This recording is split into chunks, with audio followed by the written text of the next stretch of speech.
সহেলি চক্রবর্তী রয়েছে এই মুহূর্তে আপনাদের সঙ্গে এবং আমি দাঁড়িয়ে রয়েছি বারাসাতের 11 নম্বর রেলগেটের যে রাস্তা রয়েছে সেইখানে দাঁড়িয়ে রয়েছি।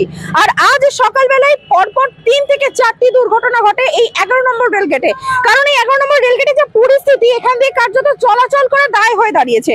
টোটো, অটো, ভ্যান, বাইক সমস্ত কিছু এবং এছাড়া রাত বাড়লে লরির দাপট সব মিলিয়ে মিশিয়ে এই রাস্তার পরিস্থিতি কার্যত সঙ্গীন। আর সেই রিপোর্ট আমরা তুলে ধরেছিলাম সরাসরি। আর সেই রিপোর্টের ভিত্তিতে আজ একটু আগেই বারাসাতের সাংসদ ডক্টর কাকলি ঘোষ দস্তিদার এসেছিলেন ইন্সপেকশনে এবং তিনি ইন্সপেকশন করে বলে গেলেন যে রেল যদি এর দায়িত্ব না নেয় তাহলে তিনি দায়িত্ব নিয়ে এই রাস্তা সারাইয়ের কাজ করবেন। কি বললেন সাংসদ আমরা তুলে ধরবো আপনাদের সামনে।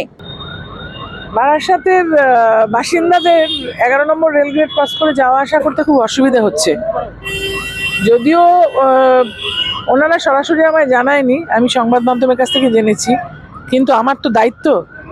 সুতরাং এই যে রেলগেটের এই অবস্থা শুধু এখানে নয়, আমি বলি যে 23, 24, 25, 26 যে রেলগেটগুলো আছে অশোকনগর, হাবড়ায়, সেখানেও রেলের অসম্ভব গাফিলতি এবং রেলের এই যে ব্যর্থতা, এতে করে কিন্তু আমাদের আশঙ্কা যে কোনো মানুষ চাপা পড়তে পারে, মারা যেতে পারে, অ্যাক্সিডেন্ট হতে পারে।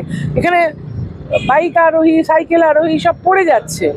হঠাৎ করে একটা রেল তার উপর দিয়ে চলে গেলে, গাড়ি চলে গেলে তো লোকটা মারা যাবে। সুতরাং এটা আমরা 2-1 দিনের মধ্যেই সারিয়ে ফেলবো। এইটা আমি সারানোর জন্য ইতিমধ্যেই রেলের সঙ্গে কথা বলেছি, এটা দায়িত্বটা ওদের। ওরা না করলে আমরা করে দেবো, জানি বলেছে আমাকে। সুতরাং সেই জন্যই এটা সারানো দরকার।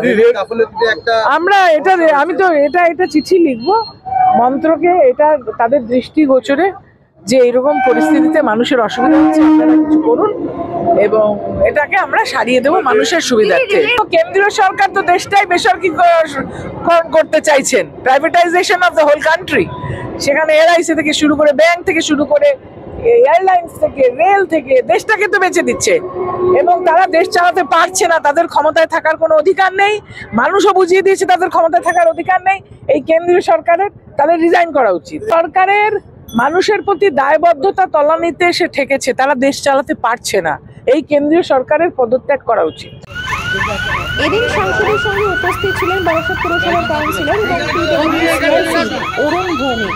এদিন সংসদে দেওয়া নির্দেশ কিভাবে বাস্তবায়িত করা হবে তা নিয়ে সংবাদ মাধ্যমের মুখোমুখি হয়ে তিনি জানান, দায়িত্ব আমার উপর রইল না। বিষয়টা কালকে আপনি আমার কাছে প্রশ্ন করেছিলেন, আমি বলেছিলাম আপনাকে যে অংশটা ভাঙা, এই অংশটা কিন্তু আমার রেলের জুরিসডিকশনে। স্বাভাবিকভাবে এটা রেলেরই নজরদারি করা উচিত এবং আমরা বারংবার দেখি, আমরা যেহেতু এখানকার লোকাল, আমরা রোজই আমাদের অফিসে আসতে গেলে মিউনিসিপ্যালিটিতে এই রাস্তার টপকেই আসি। আমরা রোজ দেখেছি যে ম্যাক্সিমাম 3 মাস সারানোর পরে 3 মাস ঠিক থাকে, তারপরে আবার যার অবস্থায় একই জায়গায় পৌঁছে যায়। আমার আজকে এরকম অ্যাক্সিডেন্ট হয়েছে, এইটা শুনেই কিন্তু আমার এমপি ম্যাডাম এখানে এসছেন উদ্যোগ নিয়ে। যদিও তার আসার কথা নয়, তিনি কিন্তু এটা রেলের জুরিসডিকশন, তাই এই কাজটা রেলের করার কথা। তা সত্ত্বেও তিনি মোটামুটি একটা আজকে এই অ্যাক্সিডেন্টের কথা শুনে, যেহেতু বারাসাতবাসীর অ্যাক্সিডেন্ট, বারাসাতের তিনি আমাদের সাংসদ, তাই তিনি তার আন্তরিকতার সাথে তিনি এলেন, তিনি সরজমিনে সেটাকে দেখলেন এবং সত্যি বাজে অবস্থা এবং অ্যাক্সিডেন্ট যে হওয়ার মতনই ব্যবস্থা। সেখানে দাঁড়িয়ে তিনি হয়তো রেলকে একবার জিজ্ঞাসা করবেন বা বলবেন এটা সারানোর কথা। যদি সেক্ষেত্রে রেল নিশ্চুপ থাকে, সেক্ষেত্রে আমার সাংসদ নিজেই দায়িত্ব নিয়ে কাজটা করবেন।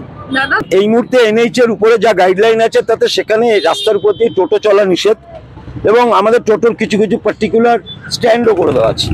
তা সত্ত্বেও আমার প্রশাসন, বারাসাত প্রশাসন কিন্তু সেটা সবটাই জানে।